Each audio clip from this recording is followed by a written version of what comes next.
Hello friends, welcome to investment academy. Good morning. आज की ताज़ा खबर में आपका स्वागत है। सबसे पहले ग्लोबल न्यूज़ के बारे में जैसे कि बात करते हैं, फिर कुछ इंडिया स्पेसिफिक न्यूज़ और फिर कुछ स्टॉक स्पेसिफिक न्यूज़ के बारे में बात करेंगे। लास्ट में नॉलेज सेक्शन भी है, तो प्लीज़ वीडियो को लास्ट तक ज़रूर देखिएगा, बहुत इंटरेस्टिंग है।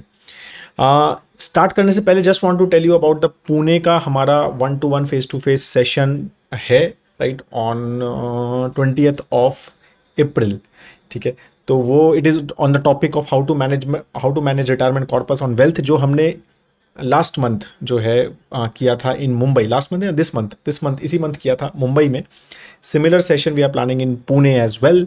ठीक है, almost 70% seats are almost full. तो प्लीज़ अगर अभी तक आपने चेक नहीं किया है डिटेल्स, तो आप उसको कमेंट सेक्शन में लिंक पेस्टेड है, तो चेक कीजिए एंड बुक कीजिए जल्दी से जल्दी, so that we can plan and start understanding कि कैसे कैसे करना है। ठीक है, स्टार्ट करते हैं सबसे पहले ग्लोबल न्यूज़ से। तो overall no major news frankly. ठीक है, कुछ ऐसा बड़ा कोई मेजर न्यूज़ नहीं था जो मार्केट को इम्पैक्ट करे, राइट। पॉलिटिकली चल रहा है सब चीज़ें, क्योंकि इलेक्शन यूएस में भी है ये साल और इंडिया में भी है, तो वो काफ़ी सारे ऑफ कोर्स न्यूज़ हैं और दो वॉर्स चल रहे हैं, तो वो सब न्यूज़ हैं। But again direct impact on stock market ऐसा कोई मेजर न्यूज़ एटलीस्ट यूएस और यूरोप में नहीं था। ठीक है, मार्केट्स थोड़े पॉजिटिव साइड पे ही थे, स्पेशली इन यूएस में। And again as I said कि few statements from Tesla, from Micron जैसी कंपनीज की वजह से थोड़ा सा वो पॉजिटिव साइड पे मार्केट्स रहे, और आर्टिफिशियल इंटेलिजेंस का भी वो इम्पैक्ट, और माइक्रॉन भी उसी थोड़ा सेमीकंडक्टर थॉट प्रोसेस में है, तो वो सारी चीज़ें उसी का इम्पैक्ट जो है हमें दिखा in the overall stock market. Nothing major as such. Gold का जो है उसमें एक उछाल चल रहा है। I don't know if you are noticing it, right. तो गोल्ड जो है वो एक almost 2200 plus dollar per ounce पे चला गया है। डॉलर टर्म्स में काफ़ी अच्छा एक ग्रोथ चल रहा है। ऑब्वियसली थोड़ा डॉलर भी वीक हुआ है, राइट, उससे भी गोल्ड के प्राइसेस थोड़े बढ़े हैं। दूसरा, चाइनीज़ हाउस होल्ड जो फिजिकल डिमांड ऑफ गोल्ड जो है वो बढ़ रही है। ठीक है, तो उसकी वजह से भी गोल्ड बढ़ रहा है। चाइना का सेंट्रल बैंक बहुत ज़्यादा गोल्ड रिजर्व्स क्रिएट कर रहा है, and they are basically diversifying away from US dollar and other G7 countries की करेंसी से, स्पेशली जो रशिया यूक्रेन 2022 में, उसके ऊपर काफ़ी बात होती रहती है कि 2022 में कैसे यूएस ने जो है डॉलर को वेपनाइज किया अगेंस्ट रशिया, और उन्होंने रशिया के एसेट्स इन यूएस डॉलर उनको अपने पास, मतलब उनको एक्सेस ही नहीं दिया उस चीज़ का, राइट। तो वो उनको कर्व कर लिया, और उसका बहुत बड़ा इम्पैक्ट जो बाकी कंट्रीज पे पड़ा, भाई ये इनके साथ कर सकते हैं तो हमारे साथ भी कर सकते हैं। और उसकी वजह से I think China at least is doing lot of things in it, and they are buying more and more gold. तो ऐसा इसकी वजह से गोल्ड का जो ओवरऑल एक कंसिस्टेंटली वहाँ पे डिमांड जो है China, specially central bank and the users as well, वहाँ से आ रही है। ठीक है, और ऑफ कोर्स थोड़ा बहुत ये इंटरेस्ट रेट्स की वजह से भी जो है वहाँ पर गोल्ड में एक उछाल चल रहा है। ऑयल जो है मार्केट्स अराउंड अगेन $86-87 के आसपास चल रही हैं। नथिंग न्यू एज सच, वही चीज़ें हैं। और रशिया जो है वो कट कर रहा है अपना प्रोडक्शन। ठीक है, तो उसकी वजह से थोड़ा सा वो प्रीमियमनेस है, और फिर थोड़ा बहुत जो रशिया के एनर्जी के ऊपर कुछ कुछ अटैक्स हुए, रशिया ने कुछ यूक्रेन इंफ्रास्ट्रक्चर, एनर्जी इंफ्रास्ट्रक्चर पर अटैक किए, तो उसका भी थोड़ा सा एक नेगेटिव इम्पैक्ट जो है चल रहा है फ्रॉम द पर्सपेक्टिव। और फिर डॉलर जैसे जैसे गिर रहा है तो उसका थोड़ा सा पॉजिटिव है, वो थोड़ा सपोर्ट कर रहा है, तो इसलिए वही $86-87 पे पहुंच गया है। मतलब वो भी एक थोड़ा हायर साइड पे है from India perspective. India likes anything below $80।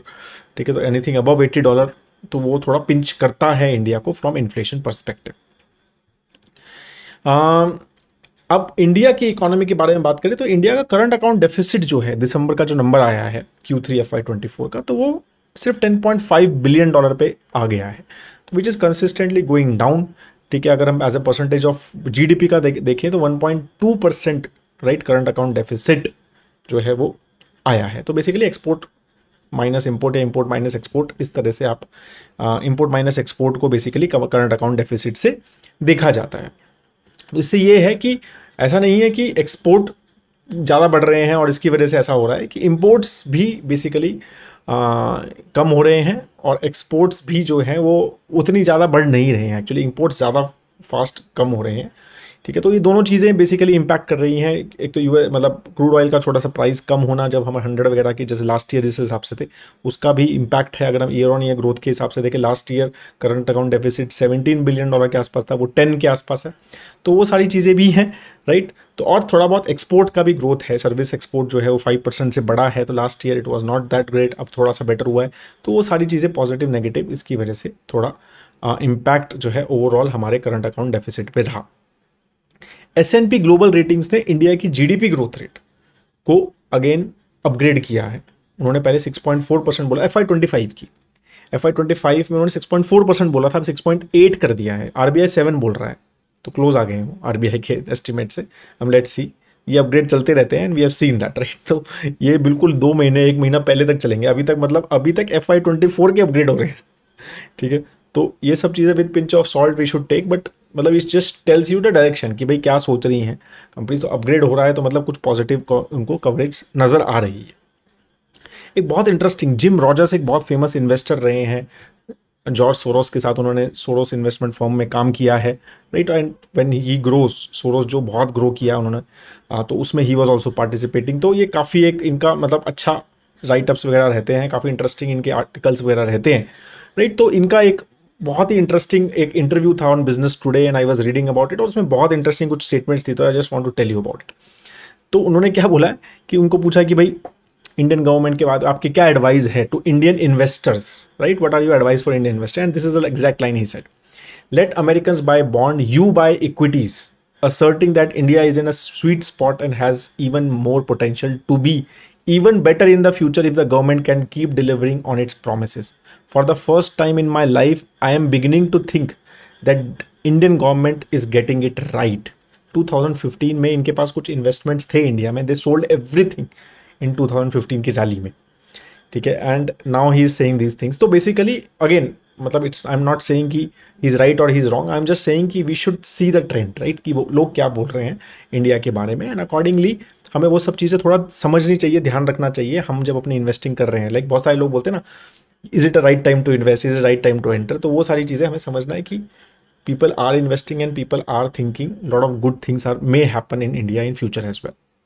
एक हुरून की रिपोर्ट आती है, आई डोंट नो हुरून है हरन है, आई एम सॉरी अगर कुछ मेरा प्रोनाउंसिएशन गलत है उसके ऊपर। तो एक रिसर्च इंस्टीट्यूट है, HURUN रिसर्च इंस्टीट्यूट, वो एक ग्लोबल रिच लिस्ट निकालता है, ठीक है। तो उसमें मतलब बेसिकली कितने बिलियनर्स हैं, कितने कहाँ रहते हैं, सिटी वाइज बिलियनर्स, वो सारी चीज़ें निकालता है। तो उसमें कुछ कुछ इंटरेस्टिंग है, इंडिया स्पेसिफिक चीज़ें हैं, राइट। तो अगेन ये एक तो शंघाई बेस्ड इंस्टीट्यूट है, तो ये चाइनीज़ इंस्टीट्यूट है। तो उनका जो ये रिपोर्ट आई है, तो उन्होंने कहा कि मुंबई जो है वो फास्टेस्ट ग्रोइंग बिलियनर कैपिटल है वर्ल्ड में, ठीक है। Number of billionaires in India पता है कितने, 92 बिलियनर्स हैं इंडिया में नहीं, मुंबई में।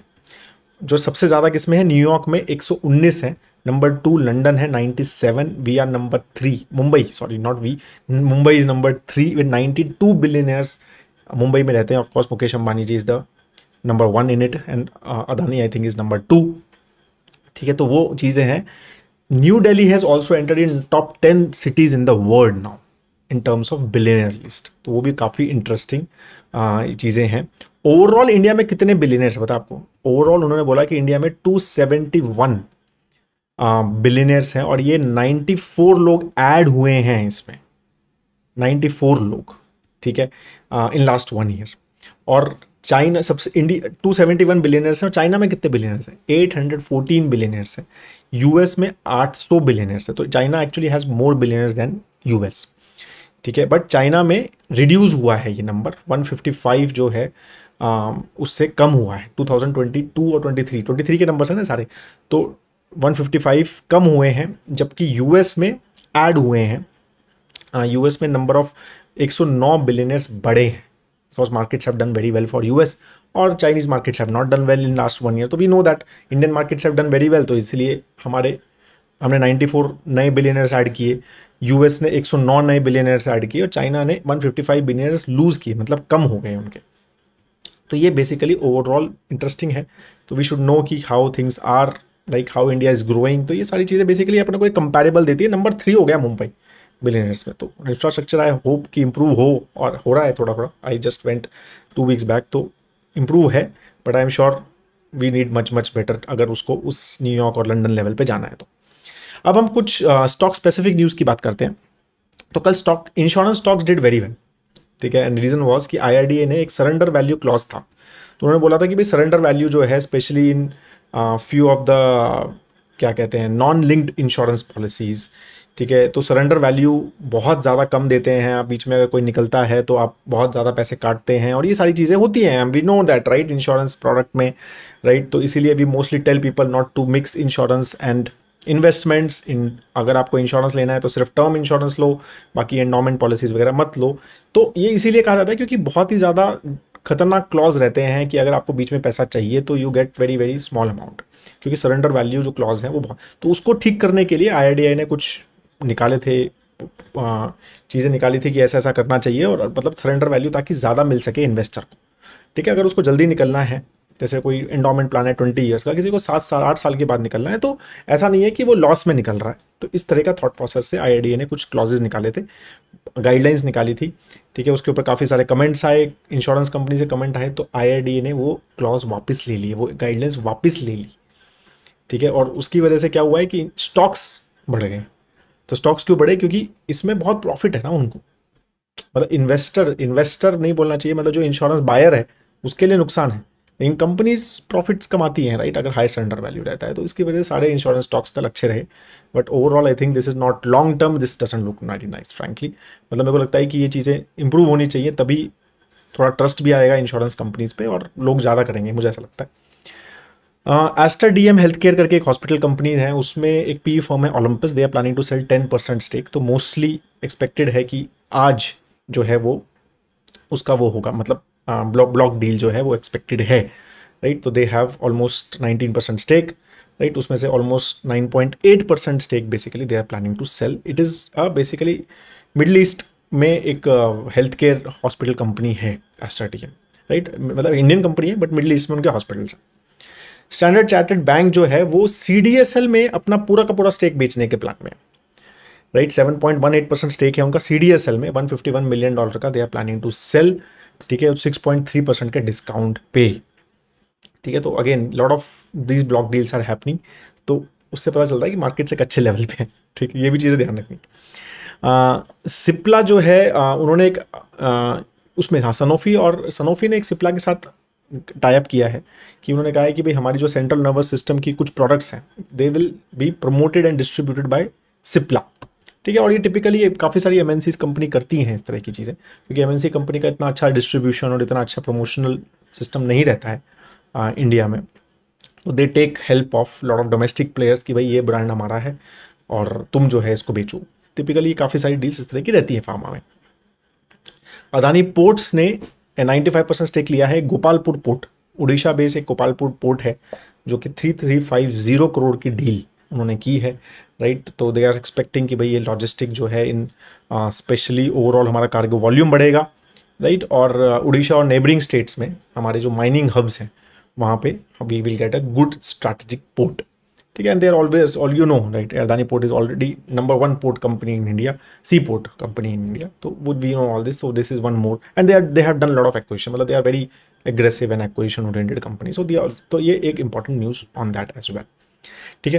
That is all from the news perspective. Anything you want to tell me, मतलब कोई कमेंट है किसी पर्टिकुलर न्यूज़ पे तो बता देना, तो we will discuss more in it, ठीक है। तो अब हम बात करते हैं आज के नॉलेज सेक्शन की।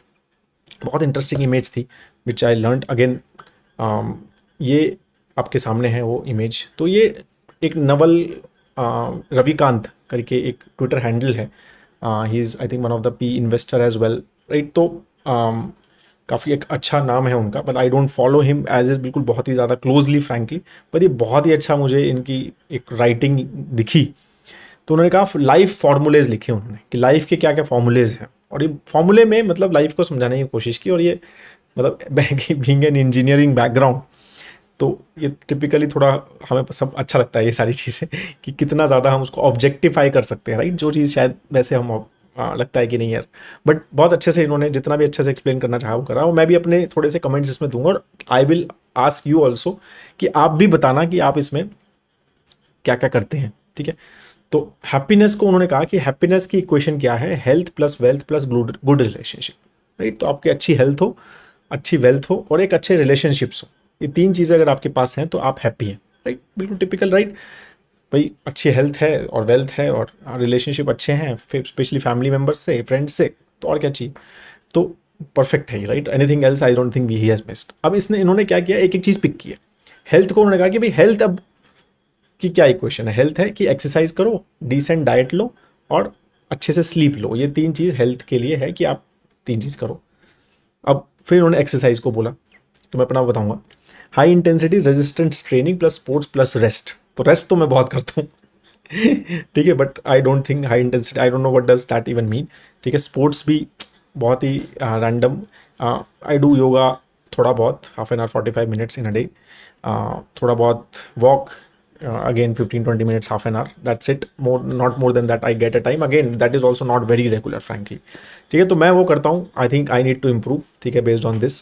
रेस्ट बहुत करता हूँ, ठीक है ठीक है, और डाइट तो natural foods, intermediate fastings plus plants, तो being a vegetarian myself, तो यस प्लांट्स बेस्ड डाइट हमारी मोस्टली रहती ही है। Intermediate fasting yes I try to do, but मतलब 15 days में one, again not very regular again, but I try to do that. Natural foods again we try, again I think everyone tries कि भाई artificial food हम जितना भी कम कर सकें, right? तो वो प्रोसेस्ड फूड हम जितना कम कर सकें नेचुरल फूड्स से, तो everyone tries and we also as a family try that. Sleep, तो ये तीनों इन्होंने यहाँ से लिए, राइट? एक्सरसाइज ये, डाइट ये, अच्छा ठीक है। Sleep, no alarms, alarm I put, right? 8-9 hours and circadian rhythms, right? तो 8-9 आवर्स तो नहीं होती है मेरी sleep, but 7 to 8, I have 2 kids, तो 7 hours mostly average I think I do. Alarms I put, तो I don't have circadian rhythms. ये videos वगैरह बनाने पड़ते हैं जब भी, तो थोड़ा स्लीप पैटर्न गड़बड़ होता है, बच्चों के साथ स्लीप पैटर्न गड़बड़ होता है, किसी की क्लास सुबह है शाम है, तो I don't have that proper, एक एक चीज़ का स्लीप पैटर्न प्रॉपर नहीं है frankly, and I think I should improve on it. Wealth की बात करते हैं अब, ठीक है? तो हेल्थ का इन्होंने बता दिया, सब एग्जाम्पल बता दिया। अब वेल्थ का फॉर्मूला, तो income plus wealth into return on investment, ठीक है? तो उन्होंने कहा है कि भाई आपकी इनकम कितनी है और आपके पास जो करंट वेल्थ है उसका, उस पर रिटर्न ऑन इन्वेस्टमेंट कितना कमा रहे हो आप, तो वो आपकी वेल्थ है, राइट? आपकी इन्वेस्टमेंट्स पे कितना रिटर्न ऑन इन्वेस्टमेंट। अब इनकम क्या होता है वो इन्होंने समझाने की कोशिश की है। तो income is accountability plus leverage plus specific knowledge, right? तो उन्होंने कहा कि ये इनकम कैसे आती है, वो अकाउंटेबिलिटी से आती है, लेवरेज से आती है और स्पेसिफिक नॉलेज से आती है। उसका एक्सप्लेनेशन और दिया है इन्होंने। अकाउंटेबिलिटी, ठीक है, इनकम अगर आपको बढ़ानी है तो उसके ऑफकोर्स हम कैसे बढ़ाएं, राइट? उसके ऊपर यही फोकस है कि तो पर्सनल ब्रांडिंग करो आप अपनी, personal platform and risk take करो, राइट? अपना प्लेटफॉर्म यूज़ करो। तो ये कोशिश when we started Yadnya, I think at certain level we tried, Parimal and I, personal branding, Yadnya की ब्रांडिंग, मतलब हमारी कंपनी है तो वो पर्सनली बोलूँगा मैं, पर्सनल प्लेटफॉर्म, राइट? इन्वेस्ट यदना.in, वो ट्राई किया, मॉडल पोर्टफोलियोज वगैरह वो सब ट्राई किए, टेकिंग रिस्क, तो वो थोड़ा बहुत रिस्क किया, थोड़ा हटके चीज़ की, एक एडवाइजरी मॉडल पे काम किया, राइट? तो वो सारी चीज़ें थोड़ा सा अलग से कोशिश की करने की, तो वो मतलब बहुत अलग थॉट प्रोसेस है। सब्सक्रिप्शन बेस्ड मॉडल पे काम किया, रिटेल इन्वेस्टर्स के लिए काम किया, जो बहुत सारे लोग नहीं करते, तो we did try to that. I think I will give some benefit of doubt on this myself. Leverage, right? तो how do you leverage various thing, कि अपनी कैपिटल को लेवरेज करो, जैसे मैन्युफैक्चरिंग में टिपिकल रहता है, जैसे टाटास कर रहे हैं, अपनी कैपिटल को लेवरेज करके सेमीकंडक्टर प्लांट सेटअप कर रहे हैं, राइट? तो ये बड़ी बड़ी कंपनी जैसे लेवरेज करती हैं अपनी कैपिटल को। पीपल को लेवरेज, राइट? गुड पीपल को आप लेवरेज कीजिए, उनका नॉलेज को, तो we do that at certain level, right? और इंटेलेक्चुअल प्रॉपर्टी अगर आपके पास है, तो मेरे को नहीं लगता है कि हमारी कंपनी या मैं, हम बहुत ज़्यादा इस लेवरेज को बहुत ज़्यादा यूज़ करते हैं, बट पीपल को at certain level, yes, we try to hire good people and leverage them, and I am sure you can see lot of people जो हमारे इसमें करते हैं, वीडियोज़ वगैरह भी बनाते हैं, lot of analyst we have. ये बहुत इंटरेस्टिंग है, लास्ट इंपॉर्टेंट, और इसके ऊपर शायद मैंने एक अलग से भी बात की थी। Specific knowledge, knowing how to do something society can not yet easily train other peoples to do, right? मतलब एक ऐसी चीज पता हो जो आपको लगता है कि सोसाइटी ना इसको बहुत इजीली ट्रेन नहीं कर सकती इस चीज के ऊपर, वो चीज मुझे लगता है कि मतलब at Yadnya level we try to do that a lot, right? Specific knowledge create करना with lot of experience, talking to you guys, talking to lot of one face to face sessions जो हम करते हैं, talking to lot of investors जो हमारे साथ already हैं, उनके साथ बहुत सारे टाइप से wealth manage कर रहे हैं, right? तो वो सब चीज़ों से I think we have got that knowledge, we have got that understanding, right? कि जिससे हमें लगता है कि वो एक specific knowledge at Yadnya level we have, right. And तो वो चीज़ मुझे लगता है कि यस, ये इस पॉइंट को आई थिंक एक अच्छे लेवल पे I would put my self on. फिर अब इन्होंने ये बता दिया, इनकम बता दिया, अब इन्होंने बताया कि रिटर्न ऑन इन्वेस्टमेंट क्या है। Return on investment is basically bye and hold, ठीक है। तो हमारा थॉट प्रोसेस है कि बाय एंड होल्ड करो, अच्छे वैल्यूएशन पे लो और मार्जिन ऑफ सेफ्टी रखो। तो मार्जिन ऑफ सेफ्टी तो हम बहुत रखते हैं। अगर आप हमारे मॉडल पोर्टफोलियोज देखेंगे तो आपको पता है कि अभी थोड़ा मार्केट डाउन हुआ तो अच्छे कर रहे हैं हमारे मॉडल पोर्टफोलियो सभी, मोस्टली 1 मंथ में सभी model portfolios are better than the index. क्यों? क्योंकि मार्जिन ऑफ सेफ्टी थोड़ा सा हमारा एक क्वालिटी बायस रहता है, तो अच्छी क्वालिटी के स्टॉक्स ऐसी मार्केट्स में अच्छा करते हैं। तो मार्जिन ऑफ सेफ्टी रखते हैं, वैल्यूएशन पे थोड़ा फोकस तो करते हैं, बट बहुत ज़्यादा again depending on portfolios, but buy and hold yes definitely we do a lot more, ठीक है। एक but some people will say कि आप बहुत ज़्यादा चेंजेस करते हैं, but again it depends, right. We don't think कि बाय एंड होल्ड मीन्स कि एक बार बाय किया और ज़िंदगी में कभी सेल नहीं किया, स्टॉक के बारे में specifically, right. By it is more of कि आप जब ले रहे हैं इस थॉट प्रोसेस से लो कि मैं 10 साल 15 साल कभी नहीं बेचूंगा, बट अगेन चेंज हुआ तो we should change as well, ठीक है। तो इस तरह से ये बहुत ही इंटरेस्टिंग मुझे फॉर्मूलाज लगा। तो again I think he has simplified too much, but good relationship पे उन्होंने कुछ दिया नहीं है, तो आई थिंक वो तो कोई फॉर्मूला नहीं होगा उसके ऊपर, right. But these are the very interesting things which I, मेरे को बहुत इंटरेस्टिंग लगे फॉर्मूला थोड़ा ऑब्जेक्टिफाई करने की, थोड़ा क्या है ना, अपन चेक कर सकते हैं कि हाँ ये ठीक है। तो वो चीज़ इंटरेस्टिंग लगी, तो आप भी देखना, मुझे रिप्लाई करना आप क्या करते हैं, अगर इफ़ यू कैन। थोड़ा बड़ा हो जाएगा आंसर, बट ठीक है, let's discuss about, let's talk. एक दूसरे का पता भी चलता है कि लोग क्या क्या कर रहे हैं क्या नहीं कर रहे हैं, राइट, वहाँ पे। तो प्लीज़ आप if you guys can tell me about this things तो let me know on it. That is all, have a great time है दोस्तों, always love talking to you, बहुत मज़ा आता है। एंड प्लीज़ अगर आपको वीडियो अच्छा लगे तो लाइक ज़रूर कीजिए, शेयर ज़रूर कीजिए अपने फ्रेंड्स एंड फैमिली में, व्हाट्सएप ग्रुप्स में, ठीक है। So that will help us a lot. Thank you so much, have a great time है। जय हिंद।